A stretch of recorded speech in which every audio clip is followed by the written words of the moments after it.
Welcome to the Wandcast, the chapter-by-chapter reread of the Harry Potter series with a prophetic craft brew on the side. I knew I was going to say that. I'm here with my two favorite Hufflepuffs. My name's Aaron, by the way. I forgot to put that in the note. And apparently I'm Ron Burgundy and read exactly what I write. Only what's on the screen and nothing else. Aaron, and I am here with my two favorite Hufflepuffs, Nate and Jade. Hello. Hello. On this episode, we're just going to go ahead and study our way into Chapter 16 of Harry Potter and the Prisoner of Azkaban, Professor Trelawney's Prediction. That's right. And you already took all the notes, so I don't actually have to study anything. Perfect. I will let you use my notes. I was going to say, would you call this a study of that chapter? Yeah. Okay. Well, if that's the case, I'm down to study. Yeah, if this was what studying was in high school, I would have done so much better. We literally do this as a hobby. Like, we yeah. can study this. Can't someone make a curriculum based around Harry Potter? Can't we just do that? Isn't there enough examples of like real world stuff? Why is Gryffindor red? Topic for another discussion. I just think that when you go to Universal Studios and you're in the Harry Potter world, that the actors that portray all the wizards in there actually do have a deep knowledge of the lore, and you could throw crazy questions at them and they would be able to come up with weird ass answers at the drop of a hat. That's what you hope, or that's what you think? That's what I hope, and I hope that I think. I hope, want I think, all of it. And I think I hope. Yeah, exactly. Yeah. We went there. I don't think we talked to anybody the whole time we were there. The dude that did the wand choosing ceremony That with was the great. kids was That the was great. fucking coolest thing I have ever seen. My kids fully believed that those things were kicking off just for them, and as a grown ass adult, I was just like, this is awesome. Like, that's the most filled with the Harry Potter joy that I've ever been in my life. Like, I get this, I get every being of it. It's the best. Yep. That's why we spent so much in that store. Exactly. I have to imagine your kids were pretty thankful for that. Yeah. Speaking of being thankful, we are a little bit thankful. A little bit. Well, we're a lot of bit thankful. A lot of it. We're a lot of it thankful. Guys, I dropped my wand. Oh, no. Oh, this is horrible. But my wand being on the floor will not take away from what Carolus gifted us. So we have received a new mini computer for the studio here. So I can now run the new mixer and everything off of that, which is going to lead us to be able to do more streams and live episodes and up the amount of general interaction we have with all of you. It's a really fucking awesome thing, and we have Carolus to thank for it. He sent us one all the way from Belgium. And it was surprisingly, we were both very surprised. It only took a few days. Oh, nice. But yeah, we kind of worked together on like shipping and, it was a whole thing, but it was a very generous act.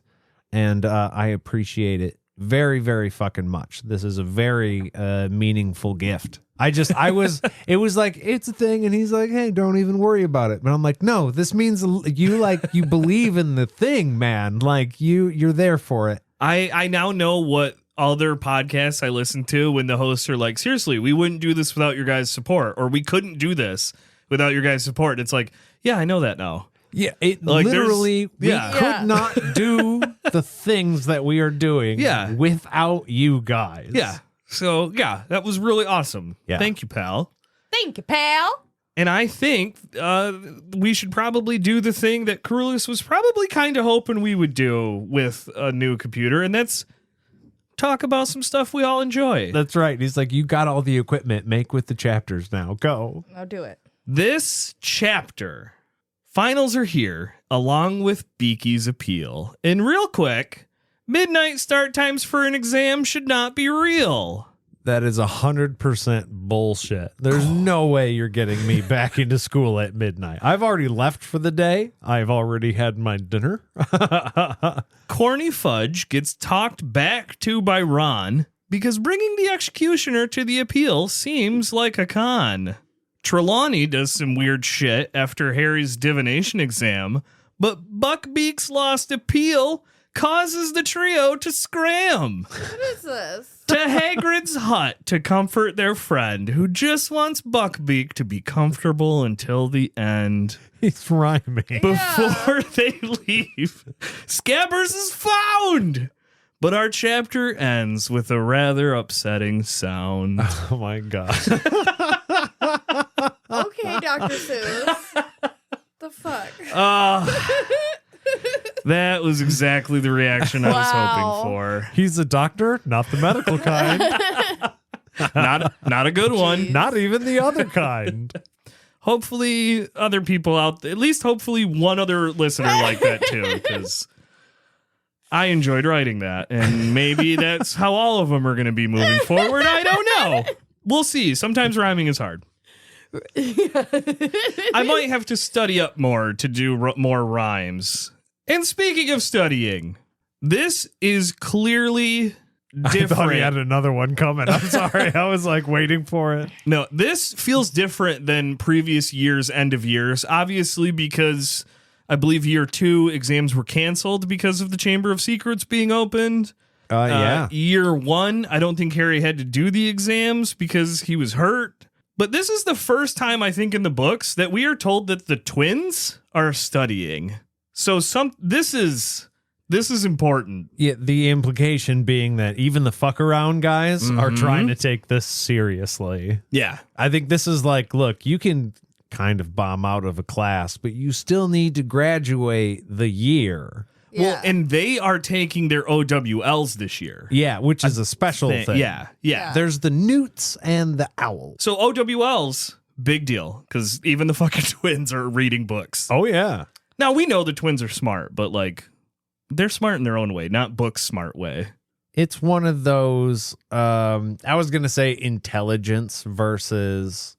Was it wisdom? Wisdom, Intelligence yeah. versus wisdom, yeah. But, like, they have a skill. It may not be a very practical skill, but they're damn good at what they do. And there's a nuance to that. You got to be intelligent to pull something like that off.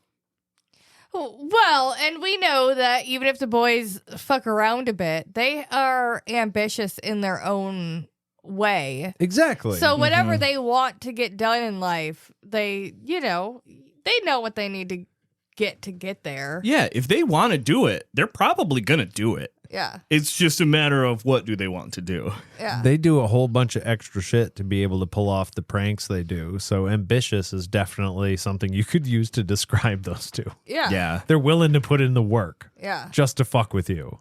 With all this studying going on, Hermione has left her schedule out, and we once again, her schedule has exams happening at the exact same time as other exams. Ron says, is there a point in asking how you're going to get to these? And she's just like, nope, there's no point in asking. Don't fucking worry about it. Not even going to try to give you guys excuses anymore. I'm just not going to answer. At what point, if you're Hermione, do you just say to Ron, hey, my schedule this whole year is fucked up. We've been doing this all year, Ron. Yes, my schedule is fucky. Don't worry about it. You don't think that I have accommodations with my teachers in order to make it to all of these classes? Really? Yeah.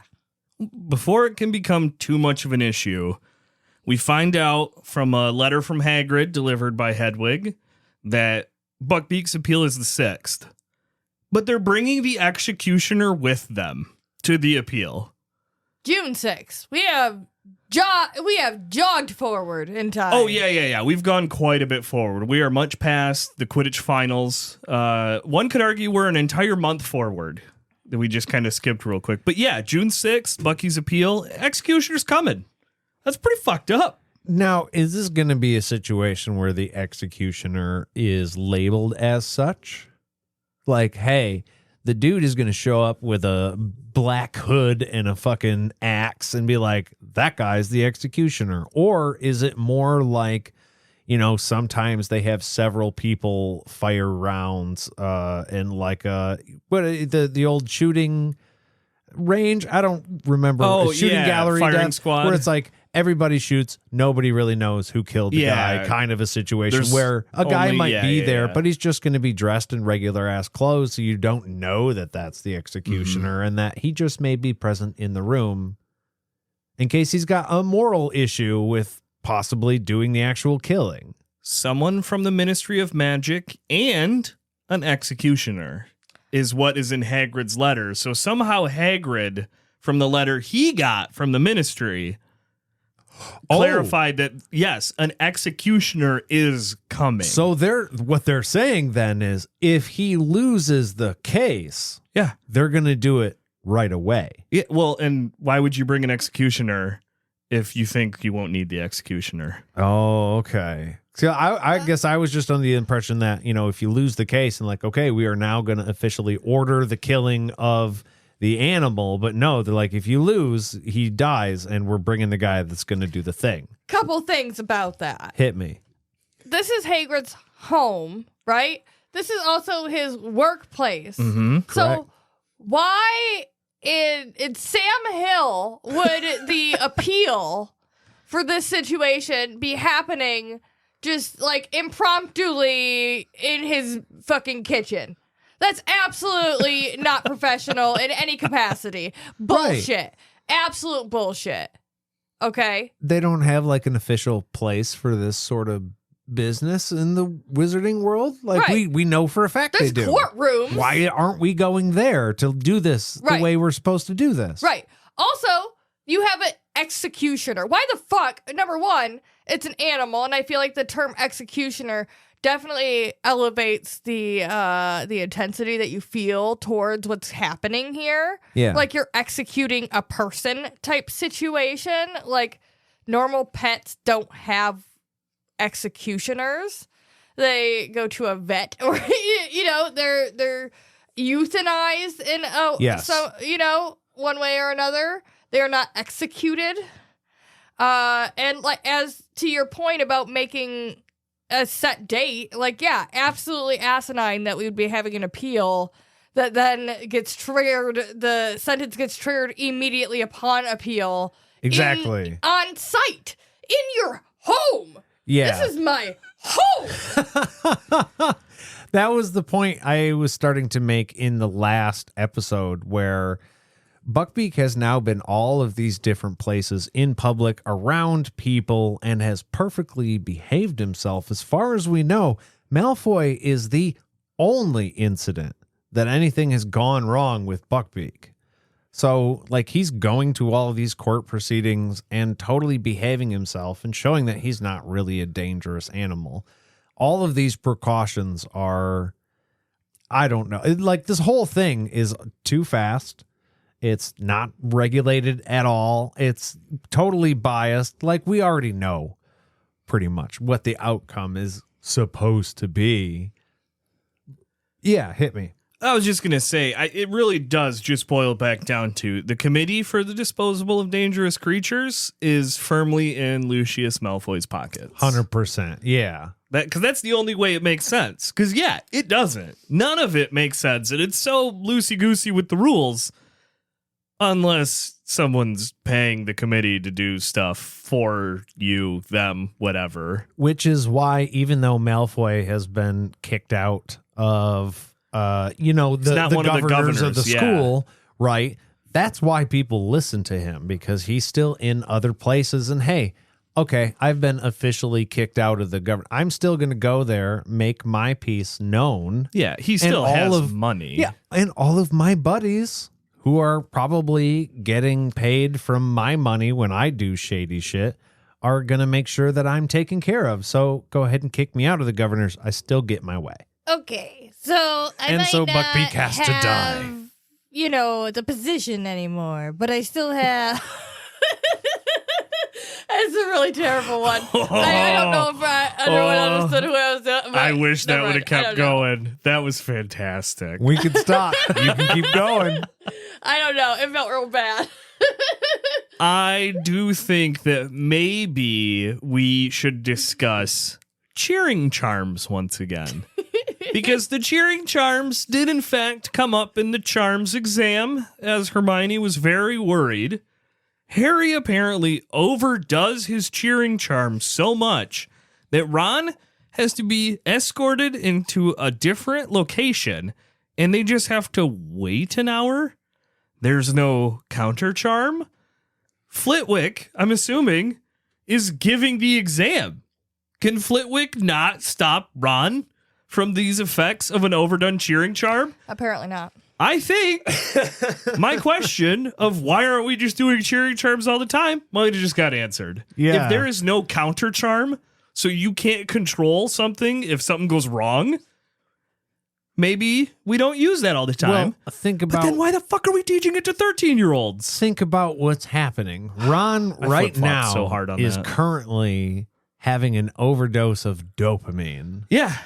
So he is giddy, probably giggling his little ass off, Oh, feels high as shit, and is riding that high, and he feels awesome. You're 100% right. You don't teach this spell to 13-year-olds. Yeah. People in charge or you know how we were talking about there's got to be someone you can go to at the school to talk about mental health, not necessarily just a doctor. Like that person is loaded down with these spells, right? So they can be like, I can help you feel better now and then come see me every week, kind of a thing.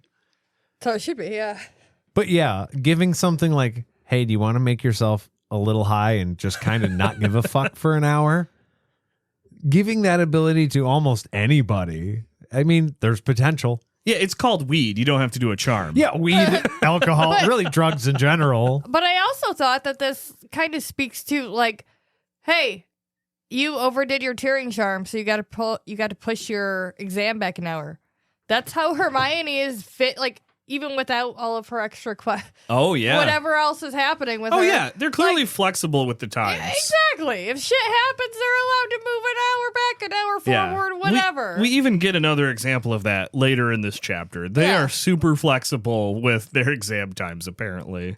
The exam time for Care of Magical Creatures is the only time Hermione, Harry, and Ron get to talk to Hagrid since they got his letter.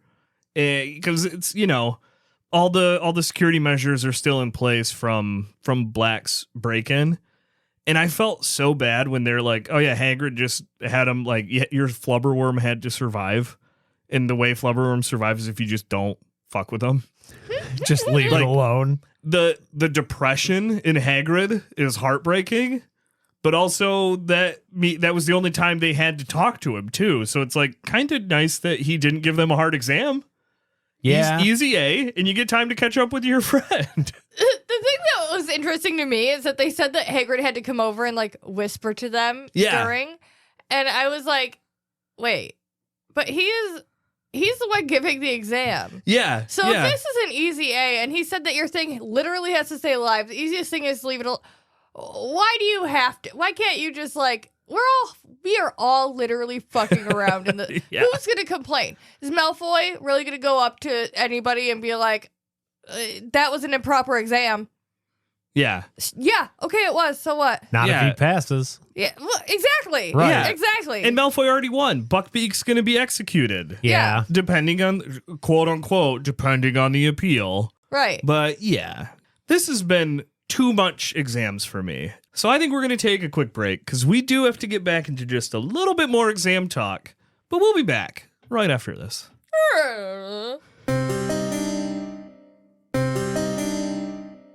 Hey, Nate, what are we drinking today? Today we are drinking Shiner Hill Country Peach Wheat from Spootzel Brewery. Spootzel. I don't know saying exactly how that to say right? it. I think it's Spootzel. Spootzel? Look, with my last name, there's an O and an E, and the trick to it is that you pronounce it as oo. So I see that together, and it sounds maybe kind of German, and I just kind of assume, probably wrongly, but to me, that says Spootzel. But it is a peach wheat beer. Hill Country Peach Wheat is brewed with juicy, perfectly ripe peaches from the nearby Texas Hill Country.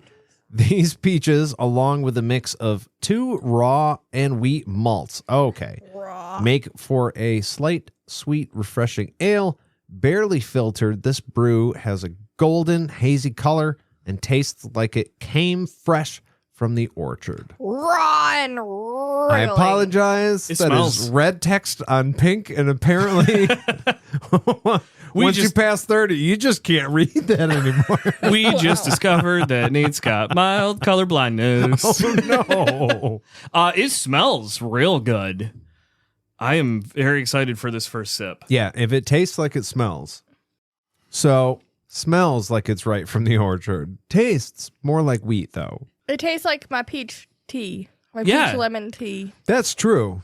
It's got a nice little peach and then earthy flavor to it. I like it. It is a wheat ale, so the wheat flavor is to be expected. Yeah. On 4.5% too. It feels heavier than Yeah. 4.5%. I really like the flavor of this. I think I'm going to give this one I'm going to start being more objective about my beer ratings. I think I'm going to give this one a 7. Oh. I think it's okay. It's a That's 7. subjective. 7. I was thinking about possibly 6, but I think it does deserve a 7 because it is very delightful. I think it's not an every day drinker. Obviously, I don't think it's a river beer, like you said. It's a little heavier than that. I think I like a little more fruity for my river beers, but it is okay. 7 orchards of wheat is what you're giving it out of 10 orchards of wheat. I wanted the peaches. I got the wheat. That was the Yeah. problem. You got your rating ready, Jane? Peaches and wheat. Yeah, it's probably 6. 6. I think I'm right there at like 6.5, 7. Yeah, It's just all right. It's Yeah. good. I'll drink it. I'm I'm not upset that I have to drink another one of these. With all due respect, it is fine. Yeah. Hey, you know Yeah. what it is? It's pretty good. It's pretty good. Whenever I think about orchards, I think about that line from Bo Burnham where he's like, I fucked her in an apple orchard and then came inside her. It's funny. So we're gonna get back to the book. I think right somewhere now. Jesus Christ, do it now. And we're back with just a few more exams. You gotta do all your exams, okay? Got to put in the work.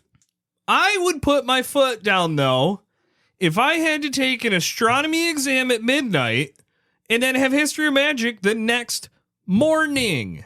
It is not said what time morning is. Yeah, But you should not have a morning exam after a potentially hour-long. super late night exam. Well, and the history professor we know is a ghost, right? So he's not worried about getting up early in the morning. He doesn't have to sleep. I also wanted to say I am super glad for everybody at the school. It's not a verbal exam because if it were, fuck that. I'll fail the class. I'm not sitting through that. I just wonder, is astronomy the class typically at night? They talk about having to stay up till midnight to do homework occasionally, but I think the class is during the day. Because I think it's like star charts, so they can look at the charts during the day. You can learn about it during the day, but you can't see the stars Yeah. until nighttime. You have to actually go out to do your homework. You have to go. It's not just the exams I have a problem with. If you're assigning astronomy homework, you better be considerate of the students' schedules. Yeah. Yeah, it goes for the whole class, Yeah. not just the exam. Now, to be fair, I will say they probably have great clarity of the sky Oh, because yeah, they yeah, don't yeah. have like Light city pollution. light Oh, pollution around them. Probably gorgeous. Yeah. So as long as it's not a cloudy day, you probably have beautiful view of the sky from the astronomy tower. That is probably amazing. I gotta to see at imagine- night. So, I mean, it might be a little bit worth it to take your exam at midnight. as Oh long yeah, as I don't have a that's fucking problem Cool. with the midnight start time. I have a problem with the morning start time the next day. Yeah. That's fucked up. You don't want to end up doing a clopin. Yeah. No. that Oh does suck. God, Yeah. Jesus, yeah. I got to imagine if I had the invisibility cloak available to me, and I realized I got these gorgeous starlit nights, and I'm at a boarding school. I am taking so many girls up to the astronomy tower late at night Oh, yeah. under the Good, because invisibility it sounded cloak. creepy Oh, for it- a second there. We're back I've on been board chased with you so many now. girls. I would try. My name's Aaron, and I like duct tape. That's okay. Well, Or, in my eyes, it was romantic. or you take him out to the Quidditch pitch. Oh, God, yeah. Fly Little- around a little bit. Yeah. Little fooling around on our Then brooms. hang out underneath the stars. Okay, anyway, on to the Defense Against the Dark Arts exam. Sounds we have some dissenting opinions here in the studio about the Defense Against the Dark Arts exam, because I think the obstacle course sounds fucking awesome, and that sounds like the coolest exam, and I think Harry kind of agrees. However, I think someone here brought up a decent point. Jade, I think this exam sounds awesome. However, I know you kind of brought up a point when we were getting ready to record that you were thinking of something that maybe might not make the exam awesome. So, okay, I don't have a problem with the exam itself because Yeah. it's practical, applying it in real time, cool, awesome. Okay. The idea of doing that, especially when it's just you by yourself, like, great. Mhm. The idea that your friends who get done before you get to turn around and fucking watch you do that Okay. is my worst goddamn nightmare. Yeah. Okay? Fair point. I Like, can see that. You mean, well, they wouldn't cheer you on, or what I would don't you give a be shit. worried about? I don't give a shit if they're going to cheer me on or not. This is a private, I need to, focus. This is about me. I can do it on my own. I'm going to feel judged, even if it's good or You bad. don't want to feel vulnerable in front of people. Yeah. If I Okay. do fuck it up, it's going to be in front of them. If I don't, they're going to be like, oh, great. And that's wonderful. I appreciate that. But you know what? I would rather just be able to handle it on my own and then process it for a second and be like, hey, you know what? I failed or I got it. And You know what? I I think I understand where you're coming from, because we used to have to climb the rope in gym. Oh yeah. Right? But- yeah. I was a fat kid. I ain't climbing no fucking rope. Yeah. Okay. Chubby Right. Aaron didn't Now get very high I on could that do rope. much better now in my Right. 30s I don't than I think I could could. back then. But here's the thing. There's I knew I wasn't getting up to the top of that rope, but you still have to grab on, hang the fuck on, and Yeah. for a few moments it's we all know I'm not doing this thing, and it's just fucking embarrassing. It sucks. And the thing is, it ups your stress level. So even if you at your baseline could do this thing, people are watching. And so if you make one little misstep, something that your brain normally could that's a misstep. I know how to handle this because I have prepared myself for this moment. I know what I'm doing. If somebody else is watching you, especially people that you know that you're trying to impress, you're like, Who will probably give you shit later? either give you shit or you want them to be proud of you for some Oh reason. yeah. When they're there, it's harder to oh, I made a mistake. I could self-correct. Yeah. Oh, I made a mistake. That's the end of the oh fuck, I don't know what I'm doing. They saw that mistake, even if they didn't. Your brain goes into hyperdrive. I don't know. Well, yeah. If no one watches you and you mess up, and then you talk to your friends after, hey, how'd the exam go? Fine. Yeah. Because there's no mention of Lupin let Harry stay and watch Ron and Hermione. It just says Harry hung around to watch. He just Yeah. did, yeah. So yeah, that's a good point. I am slightly less enthused about the exam. But yeah, I mean, I think just the practicality of it still probably would have been my favorite exam so far. That's all. I'm honest, not to my own. I'm good at tests, but the idea of somebody watching me take one Oh, yeah. makes it immediately worse. We get Corny Fudge makes an appearance because he is there for Buckbeak's trial in Ride or Motherfucking Die Ron. They start having a conversation about Buckbeak, and he just starts going after Fudge a little bit here. And Hermione has to elbow him and afterwards be like, dude, that's your dad's boss. You can't talk lip to your dad's boss. Yes, the fuck I can. Yeah, exactly. Rod is just like, can and will. You're killing Can and my will. friend's pet. Fuck you. Yeah. Ron doesn't You know give what? a fuck. Fuck your boss too. Yeah, and Hermione of all people, this is logic here, Hermione. Mm-hmm. What are they gonna do? They gonna bitch at my dad because I bitched at this guy? I don't care. Even if they do, I don't care. I think it's a cool thing because, like I had pointed out before, sometimes it can be appropriate to punch somebody in the face, but also just scaling that back a little bit, right? sometimes it is appropriate to step out of line. Sometimes it is appropriate to chew out the guy who is important and in charge. He's not protected because of his status. That means he's responsible for more things. That's the guy who needs to get chewed out so that he makes sure his shit is working properly. And if he's corrupt, well, then fuck him anyways. But like, I don't know. Ron is showing to us and to his friends that he is willing to step out of line for his friends. Like, this third year is okay. We've known each other for a while, but now we're making a commitment as people, right? You are my people. So at this point, I will step out of line and like show you guys that I am a ride or die friend, regardless to what that means.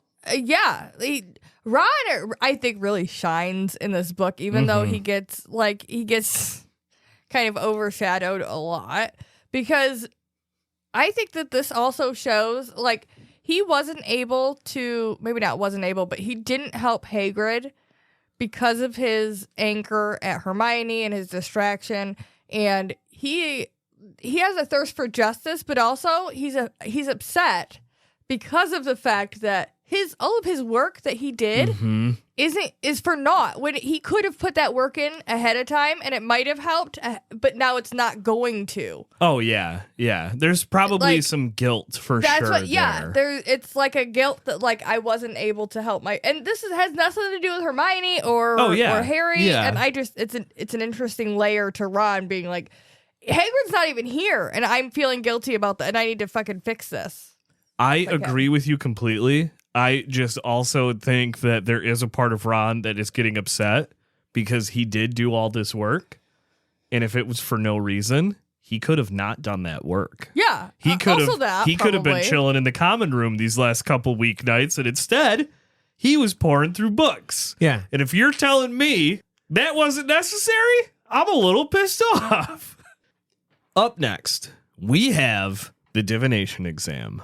And I like what Harry did here, where they're doing crystal ball reading, which is apparently the only thing they had to do in this exam. During the exam, she's like, I doubt very much that anybody's going to see it. Maybe, you will, but I doubt it. It's like, then that kind of a thing shouldn't be on the exam. It's a bad test. Yeah, Harry doesn't see shit. So he just makes up that he sees Buckbeak healthy and not executed in his crystal ball. This is one of those exams that it doesn't matter if you made the ball do something. Mm-hmm. It matters if you tried to make the ball do something. I noticed you're doing air quotes there, Jade. What's all that about? I think if you go in there and you go, the ball's not doing anything, I don't know. If you I don't know just... what to fucking tell you. Yeah. You just get a 0? Yeah. But if you go in there and you go, I'm okay. It's really, really foggy. This is really, really okay.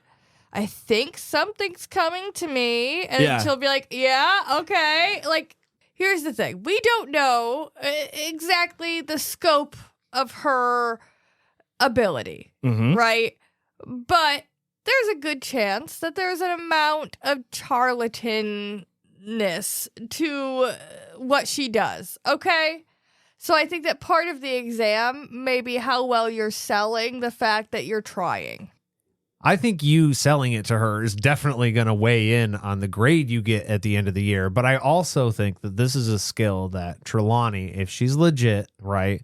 She's an actual seer at a fucking magic school. So I'm going to give her a little bit of credit. She is telling everybody that she's examining on this, that it is a very difficult thing to do and not many people actually can do it. So I think she is expecting a large amount of failure. So I think that what it really comes down to is if you do see something, you got this, you pass. Doesn't matter if you see it shittily or if it's not great. I think if you get anything at all, you obviously have tried to apply the things that she's taught you and something worked. So there you go. You're good. I want to at least see you try. I'll acknowledge you can't do the skill, but if you at least attempt to, and take it somewhat seriously, you'll be all right. I do wish we heard what their like actual. I think later on we just find out like pass fail basically, but I got to imagine they get like graded somehow. I'd like to see some sort of meritocracy at all. Ron does say that he couldn't see a thing, so he just made some stuff up. Don't think she was convinced though. So like Ron, that's where it's like, okay, Ron gets whatever the minimum passing grade is probably. Lavender Brown. She probably got an A. Oh, yeah. But I don't know. Even if she didn't see anything, she probably did well because she treated it like, as far as Trelawney is concerned, she's treating the subject with respect. Oh, yeah. Yeah. Now, clearly the important thing here is the exam is done. She tells Harry he can leave. And then Trelawney does some weird shit. And Harry even mentions that he thinks he heard Trelawney say a prophecy. When he confronts Trelawney about this, because she kind of zones out and then zones back in, hey, you just said this. I think you made a prediction. And she goes, I would never predict something so far-fetched. So how do you control what you prophesize? You either prophesize or you don't. I don't think you get a say in what you prophesize. Yeah, I don't think that's the way it works, lady. I wouldn't think so. Well, that's the whole. Okay, my guess. There's two theories here. One is she's a seer. She knew this was coming, right? And she's just trying to be dramatic. Or two, she's not a real fucking seer. She is bullshitting her way through this, and she is just like touch and go. What's it called? Touch and go prophecy, where they're just like, if it serves me right now, then this is what the prophecy says. If she's making it up, then she could just say, oh no, that one wasn't me, or it was, right. or Yeah, whatever. yeah. And she's just pretending, and it doesn't work. Or she's legit, and I mean, she doesn't understand her skill then. Well, I think that's what it is. I mean, yeah, she goes into a trance and then comes back out of it and doesn't remember giving the prophecy. Yeah, so which I can understand that being a part of it. Yeah. But she should be used to that then. If she does it on the regular. I was to say, I think that's a hint to how often she may or may not think she gives prophecy. That's true. So it's like a lost time scenario. I think a lot of this, we're going to talk about it much later in this book and in the series. Again, spoiler alert, Trelawney's in some future books. This is one of those things where... it. Yeah, I predict she will be. JK clearly did some world building here. She made notes, and they get referenced much later on down the road. And I like it on the reread. This is a lot of stuff I didn't pick up on as a kid, because one, why would I? But now as an adult, knowing the things I know, God, this stuff is fascinating. But I think it's time for us to take another quick little break. So we're going to maybe make some predictions off air. And then if they come true, we'll say we made them on air and edit it back in and no one will know. But it's going to take some time to do that. So we are going to take a break and we'll be back right after this. And we're back. And we had a revelation over break. We started talking about this prophecy, but we didn't say what the prophecy was. And I think that's kind of important. So, the prophecy is, it will happen tonight. The Dark Lord lies alone and friendless, abandoned by his followers. His servant has been chained these 12 years. Tonight before midnight, the servant will break free and set out to join his master. The Dark Lord will rise again with his servant's aid, greater and more terrible than before. Tonight, before midnight, the servant will set out to rejoin his master. Jade, you brought up a good point that we need to really drive home here. Harry needs to go tell someone that this just happened. This is not something that you get distracted by your friends telling you something. You go, no, mine's more important. Yeah, I feel like I know that Buckbeak's appeal has a time limit on it, but this also has a pressing time limit. She said prior to midnight. So, and Voldemort's a big deal, I think. So, any teacher, catch any teacher other than her on the way, because she seemed to not care that she just said that, and just pass along the knowledge to somebody other than yourself, as opposed to just being like, hey guys, our private personal matters are super important right now, and that's what we should be dealing with. Even Hagrid. Even tell Hagrid when you get down there, even though he's priorly occupied. We know that the appeal is at 2 p.m. that day. That is information we are told. We know that the execution is at sunset. We know that it is June. Sunset is hours away. We have enough time to go find a teacher and then also go sneak to Hagrid's under the invisibility cloak. You have the time. There is a lot of time lost here because, yeah, we know that Harry and Ron were stuck in divination. They apparently were the last two people in line, potentially. And Hermione had a Muggle Studies exam, I believe, because she dropped divination, so didn't have to go to that. You look like you've just found something. Yeah, so I just looked up sunset time in June in Scotland. This says that in Scotland, the sun sets at 8:50 p.m. in June, which, I mean, Scotland is much like Michigan as far as latitude, I believe. They're a little further north than us, but it works close the same here. Sometimes it doesn't get, and like Michigan, it doesn't get fully dark until around 11 p.m. That's the sunset. Now, even if it's at the beginning of sunset. Yeah, about 9 o'clock. Yeah, that's later than, whatever. Like, we have time. Yeah, in winter, it's dark by 5. They go back. They get the letter. Yep. Hermione decides to go be a sneaky little person and go get the invisibility cloak, which is super duper cool, right? She's like, fuck it. Nobody's going to question me. I'll go do it. Awesome. Great. Harry and Ron are just chilling all of this time. They're just hanging out. Then they go to dinner before going to Hagrid's. There's a lot of teachers at dinner and no mention of it to anybody. Harry's just like, that was a weird thing that happened today. She's untrustworthy, so it doesn't matter. She's crazy.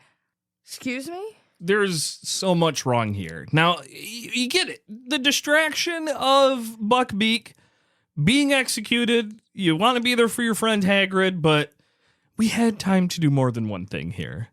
Then again, the book's more exciting this way. So it's just like when you're an adult and you're like, I'm sorry, I can't. I'm so busy. And then you just go home and play video games. I do like one of the things you brought up about Hermione going to get the invisibility cloak, because she has a bit of a ride or die moment. She, ride or die Hermione pops up. And to what you were saying in an earlier episode, Nate, Ron makes a comment here. He's like, wow, you are slapping people, yelling at teachers, and running to get invisibility cloaks. What's with you, Hermione? I like it. What's going on with you? You're popping off a lot more lately, and I see you, Hermione. Yeah. Harry, unobservant Harry even notices. Hermione looks flattered. This is purely born of a theory that Jade had, and the more we talk about it, the more I'm convinced that she's right. This is Ron seeing Hermione for the first time, really. And he doesn't fully get there yet, right? We still have a couple more years, but this is the first moment where he's like, wow, I have a cool friend. Yeah. Right? Oh, yeah. My friend Hermione, who is a girl, is very cool. Wow. Yeah, we're just not worried about the girl part yet. I just can't get over it. Like, Harry doesn't go talk to Dumbledore. Of all the fucking people, Lupin. Dumbledore's probably maybe Lupin, right? But listen, he got information that Voldemort's servant will be coming back prior to midnight. Mm-hmm. Harry knows about the Sirius stuff. Mm-hmm. He knows that Sirius has come into the building a couple different times. Mm-hmm. There's all these different things that Dumbledore, of all people, should know. Mm-hmm. And just be aware of. And maybe he would pass it along to Lupin, who has a Marauders map conveniently right now and can keep an eye on the grounds. That's a great point. Good point. But no. Yeah. Harry just eats his fucking trifle pudding and goes about his fucking night. Like it's no big fucking deal that Voldemort's servant's coming back. Yeah, that's true. It was more the just the act of Trelawney giving a prophecy, I think was like, go tell someone that happened. No, it's the contents of the prophecy. Yeah. Go tell someone that Voldemort's servant is returning and then is going to help Voldemort return. And we have like 4 hours. Yeah, we until can do something that happens. instead of dinner. Or Yeah. just tell Dumbledore at dinner, hey, need to talk to you real quick. Yeah. Now, yeah, maybe he's tied up with the Ministry folk at the time. And listen, maybe But Lupin's not, McGonagall's not. McGonagall's not, and maybe they can't do anything, but at least, tell if someone. you know something's coming, you can keep a better eye for weird shit happening, right? Yeah, we were talking about this earlier. They always say that during murders, like, oh man, I didn't think this little tiny bit of information was going to prevent that. But then it's always after the fact when they're like, oh, fuck yeah. If only you would have said this. Yeah. Blank. Like, yes, take that opportunity. Even if you're going to get up. Look, even if you're going to get up to the fuckery that Ron's dad called you out on at the beginning of the book. Even if you are going to do all that, still tell the adults so you'll have some backup. At the very least, there can be, plan B, plan C, plan D if everything else fucks up. Yeah, if you're not going to do something, I did, but at least I told you first. Right. Yeah. I mean, you cover your ass as much as you can. CYA all the time. Right. Or here's the other thing that I was thinking earlier about this whole fuckery with the Ministry of Magic. Hermione, of all goddamn people right now, should be documenting everything. Documenting every fucking thing that's going on between the Ministry of Magic and this Buckbeak trial, all the bullshit with Hogwarts, all of it. So that someday, because we are in 1994 now, Yeah? she can get a real good lawyer. There's got to be magic lawyers. There has to be. There has to be. I'm just saying, she needs to document something so she can be like, look, this was fucked up. Look at all the shit that happened. I'm not happy about it. I need a settlement. Yeah. Or I'm going to be talking to the press. Hermione Granger is suburban commando. Like, let me guess, you're going to use your wand and explode my head? She's like, are you kidding? It's 1994. I'm going to sue you. Hold on real quick. Can you imagine adult Hermione moving in? I don't think, I don't know if the UK has, party foul. My phone just went off. I don't know if the UK has homeowners associations or something equivalent to it. Positive they do. But can you imagine, like, Hermione buying a house, moving into this place, having Karen knock on the door, start talking about homeowners association? Hermione is just like, I would like to see that contract, actually. Yeah, 100%. I would love to read the words on that paper. Matter of fact, when does the committee meet? Okay, I will be there for that. Yeah. When are the elections? I will also I'm be saying. running for that. That's what I'm saying. I can't believe that Hermione wasn't like, oh, this is a sanctioned appeal here in Hagrid's hut. This was a sanctioned and notarized bullshit here. Okay, cool. I'm gonna follow up with that to your higher ups. We do make our way down to Hagrid's hut, and one of the more, and again, I don't remember this as a kid, but as an adult, hearing that Hagrid is not crying and is just kind of wandering aimlessly around his hut, Jesus Christ, that's heartbreaking. Yeah. I have seen that. That I have experienced that. That makes me feel sad. Don't like it. Especially to someone as nice as Hagrid. But he's like, you guys want some fucking tea?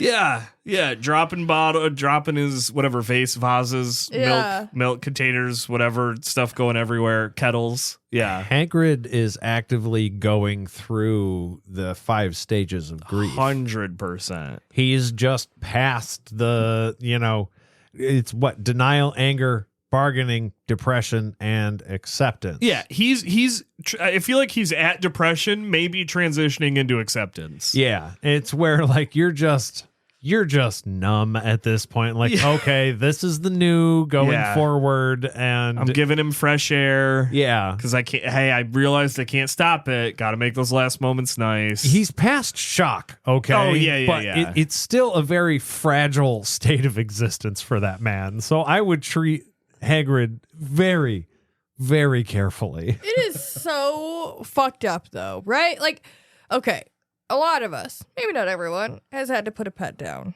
right? Oh, yeah. Heart-wrenching bullshit. Oh, yeah. Yeah. It is the worst thing ever. And this is similar, except prior to, he's going to have to argue minimally with some people who are just going to flat out then tell him, no, we're killing your pet. And then they're going to kill his pet in a somewhat brutal way outside in his garden where he spends a lot of his fucking time. And he has to use later. Yeah. And are they going to dispose of him? Who fucking knows? I mean, they are the committee for the disposal. So I never got to finish a thought that I had much earlier in this episode to that point exactly. While Buckbeak has been traveling around and going to all of these different trials and hearings and stuff, he hasn't, hurt anybody.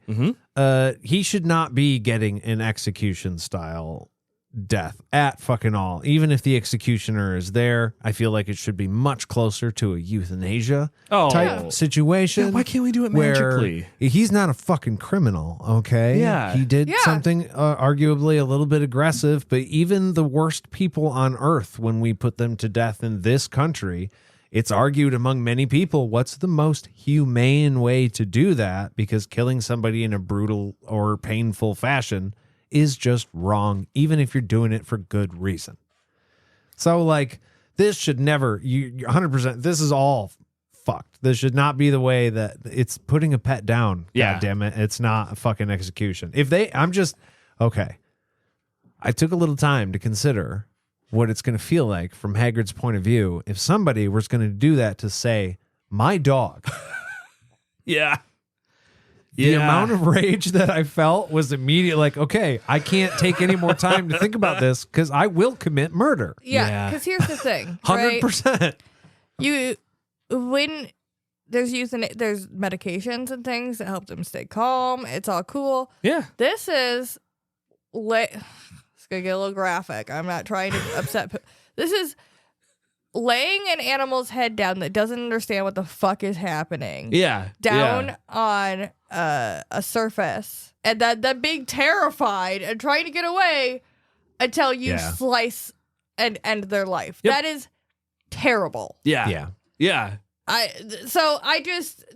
It's absolutely the worst thing that they could do, especially if the thought of my dog being laid out like that, I mean, like, where's my mom? What's going on? Why are we doing this? What's happening?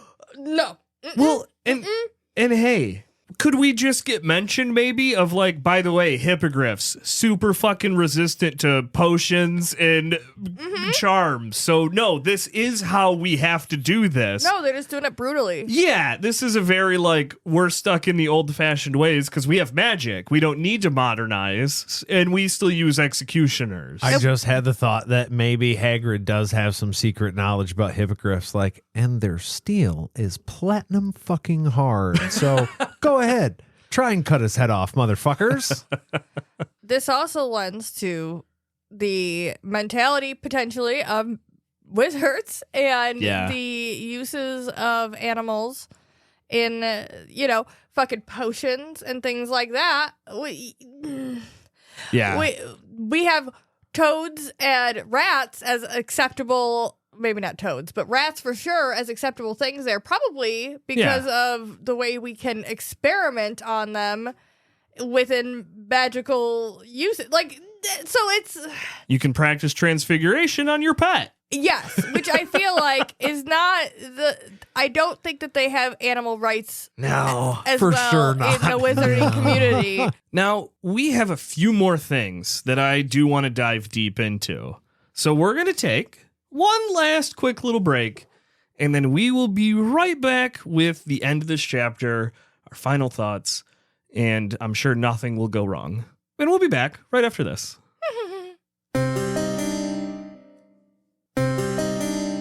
And we're back. Hi. Hi. Hi. How are you? I'm great. How are you? Okay. I'm good. Thank you. Good. How are you? I'm fine. Good. We're okay. How's the listener? I hope the listener's good too. We get mention of Hagrid saying that Dumbledore did everything he possibly could. Except what, Jade? Well, he didn't go to the trial. Nope. Dumbledore, I'm upset because Hagrid is notoriously not super great at knowing what he should and shouldn't say.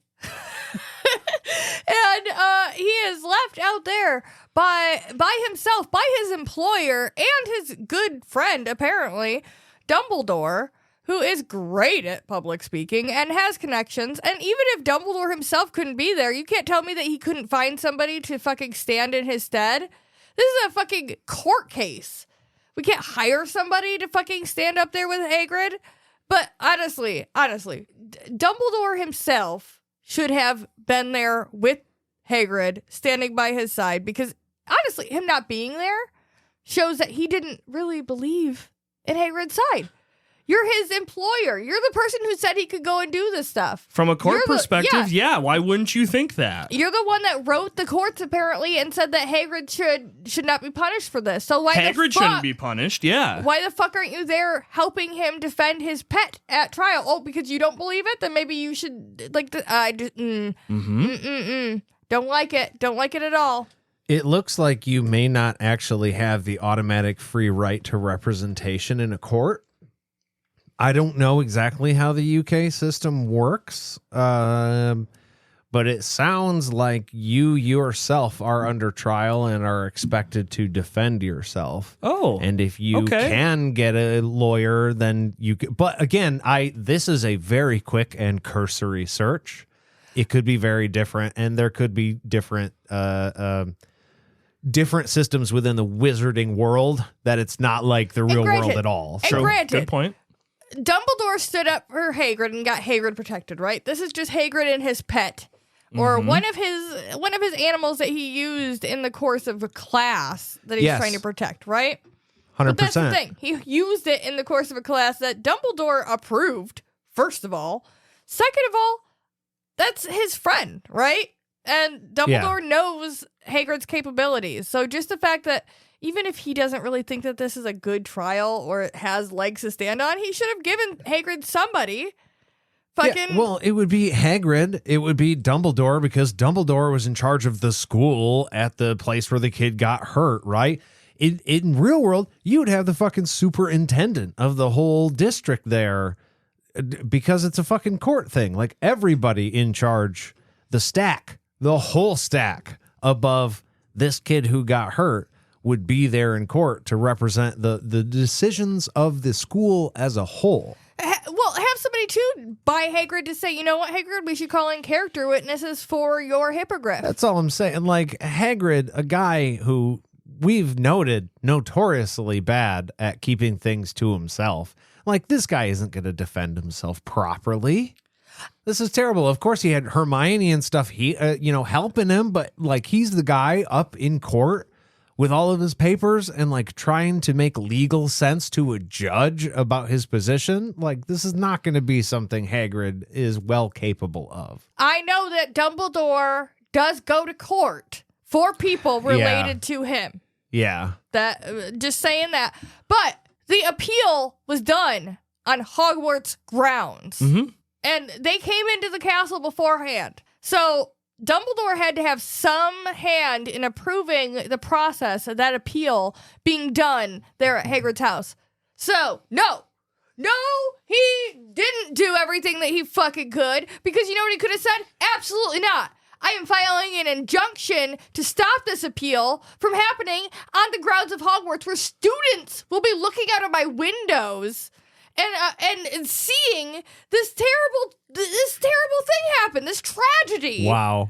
Of this animal being murdered, massacred all over the pumpkins of the fucking groundskeeper.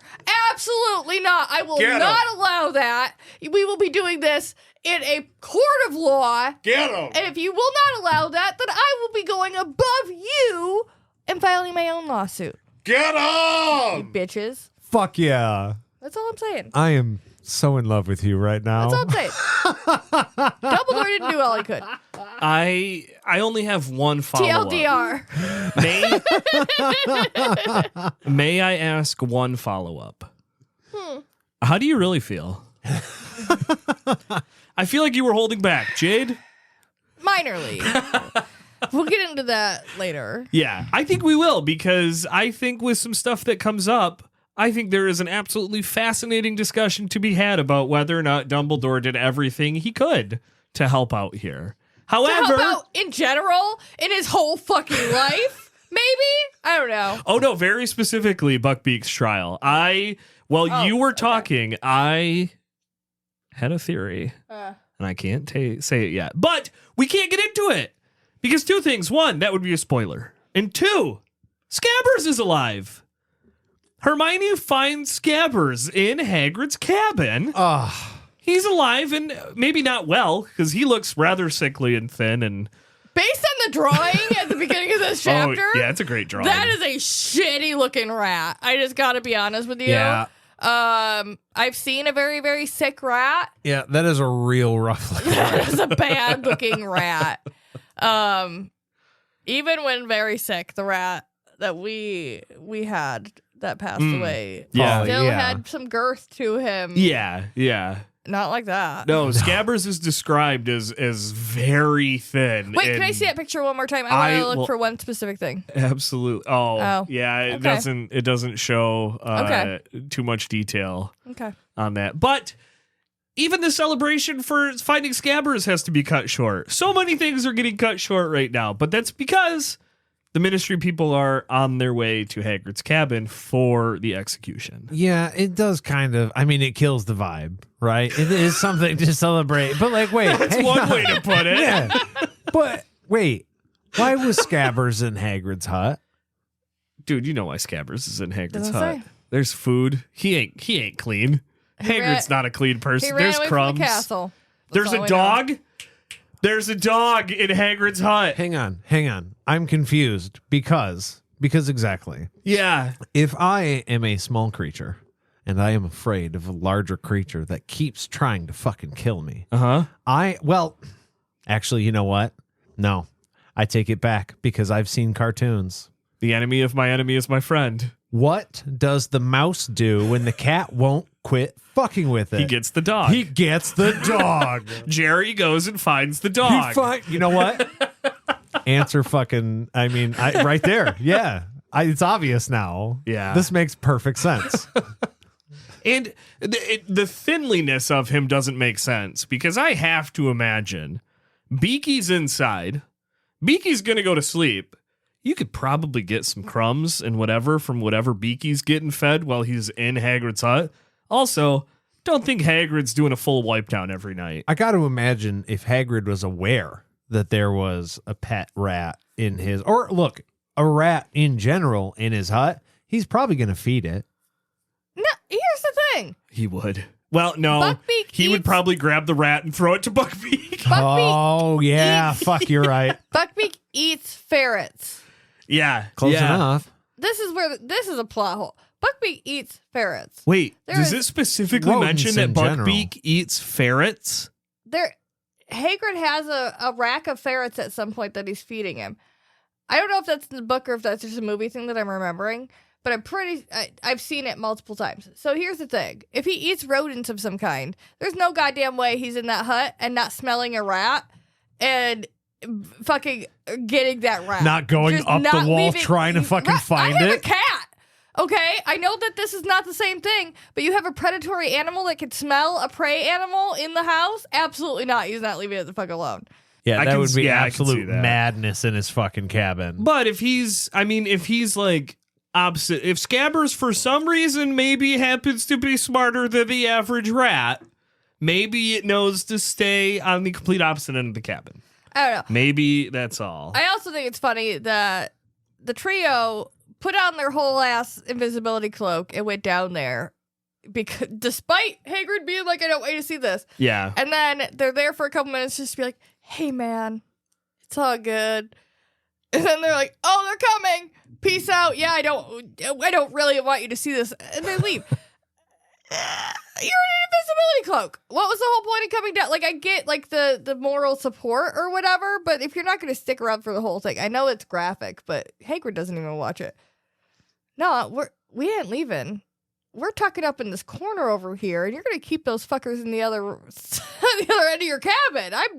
We came all the way down here. I am listening to what happens here. I'm very surprised Harry was not like, yeah, Hagrid, we're going to leave. And then as soon as they get under the invisibility cloak, he turns to the other two and goes, we're not leaving. 100%. Right. Like, you know Bye, what, Hagrid? Hagrid. Because there's a balance here. On one side, maybe Hagrid as an adult doesn't want you to see it because you're kids and it's going to be gross.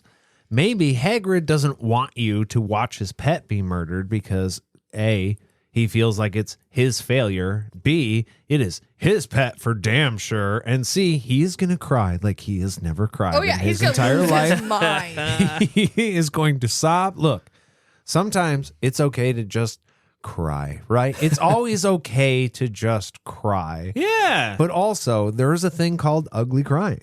It's true. And sometimes you don't want to ugly cry. You want to let it out, but you don't want to go full sob because that's your private private cry, right? Yeah. So Hagrid is like, I don't want you there because I am going to full on do that the second it happens. I know this. I'm okay with it. I don't want you to see me that way. Hagrid, did you not want us to see Buckbeak get executed? No, I don't actually care about that. Animals die. I am very much pro survival of the fittest. Predators kill prey. No, I don't want you to see me cry. It's gonna be bad. Here's the thing. Hagrid holds it together way back. Like, fuck all of that. Fuck seeing the pet, whatever. The way that I would be treating these other two human, like... Oh, yeah. The ministry official and the executioner who come into my fucking house. Yeah. And we wouldn't be having tea. Do a faux fucking appeal. Yeah. And then, go outside to execute my pet.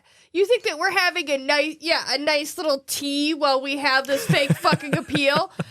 Absolutely goddamn not. I am taking every little bullshit jab at those motherfuckers I can. Yeah. And and Hagrid ain't subtle. Honestly, it's you look at me the wrong way, and I don't know if I'm going to be able to restrain myself from grabbing my goddamn umbrella in the corner. Oh, yeah. You better keep your fucking mouth closed and not even look at me. You look at the ground the whole time you're in my fucking place, and don't you look smug. Don't you? Your job is your job? Terrible. You should not have a job. If you're here and you think that you are respectable in what you do and you're going to come in here and murder my pet? No, Hagrid is Sam Jackson from Pulp Fiction all day long. Yeah. Where do you want me to? I don't remember asking you a goddamn thing. Yeah. Staring into his soul while he finishes this Sprite. Absolutely. Test me. I dare you. Look, the trio does leave under the invisibility cloak. Scabbers is absolutely acting a fool trying to escape. And they don't quite get too far away because they do end up hearing an axe thud make contact with something. And tough. Yeah, that's pretty traumatic for 13/14-year-olds, however old they are now. That's not great. And then they just heard Hagrid sob. Yeah, because let's be honest, sometimes hearing is worse than seeing. Oh, 100%. You imagine it to be way worse than it might actually be. Now, I do believe that this would be an absolutely traumatic sight as well. But yeah, like if it's gonna happen, you might as well stay and watch. If you're gonna hear it, you might as well stay and watch so your mind doesn't go places. You are too close at 2 in the morning. It's going to fucking haunt you forever now. And also, how much would it bother those old people if you guys just stood on top of the hill? Just 3 13-year-olds just staring at them with no expression while What'd they you murdered just do? something? Oh, yeah? You came prepared to do this? At a Are you school? prepared to do this in front of children, you fucking monster?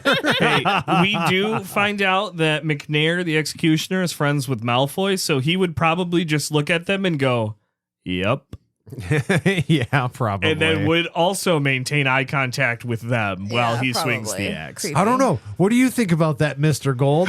Well, I think it's fine. Mr. Gold says we're good. Let's kill this motherfucker.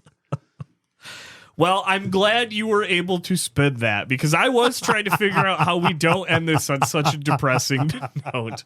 But that is the end of our chapter. Goodbye.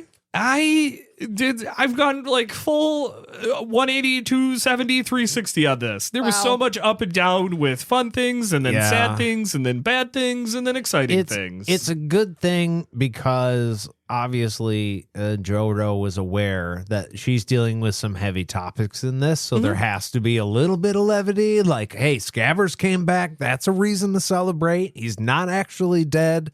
It's a good thing. But then somebody else's pet straight gets murdered. This is several pets dying in this book. I think we're at 4 actually now, which seems high even for a Hogwarts standard, but maybe we're just not getting the full report. We have the bunny from Lavender. Scabbers died and came back. but he died. And then Buckbeak. So Right? 3? Yeah. I think I'm 3. I don't know if there was a 4th. At least 3. At least 3 pets died this year. One of them came back to life. Trevor was traumatized. Trevor. That's right. 3 pets were killed. 1 came back to life, and 1 toad was traumatized. There's been a lot of pet trauma. So Scabbers not being dead is a win, but that also leads to the chapter being like up, down, fucking crazy. Oh, yeah. Yeah. I think that's just about everything we are going to have to say about this chapter. That's right. If you wanted to let us know what you thought about this chapter or this episode, That's an you aggressive can send letter. an owl to podcastatt@gmail.com, or you can follow us on all of our social medias. If you really enjoyed this episode, you took the ride along with us, and you wanted more like it, you can go to patreon.com/podcastatt and make a pledge.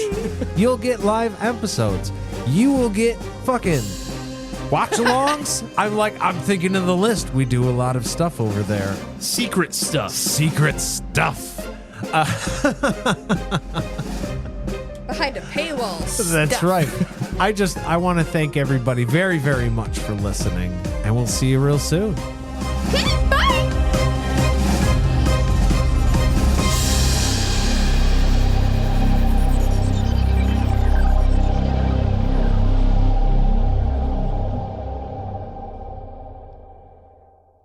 Here lies Buckbeak, a hippogriff who taught someone a valuable lesson about fucking around and finding out. Unfortunately, the lesson was learned by someone with a rich daddy.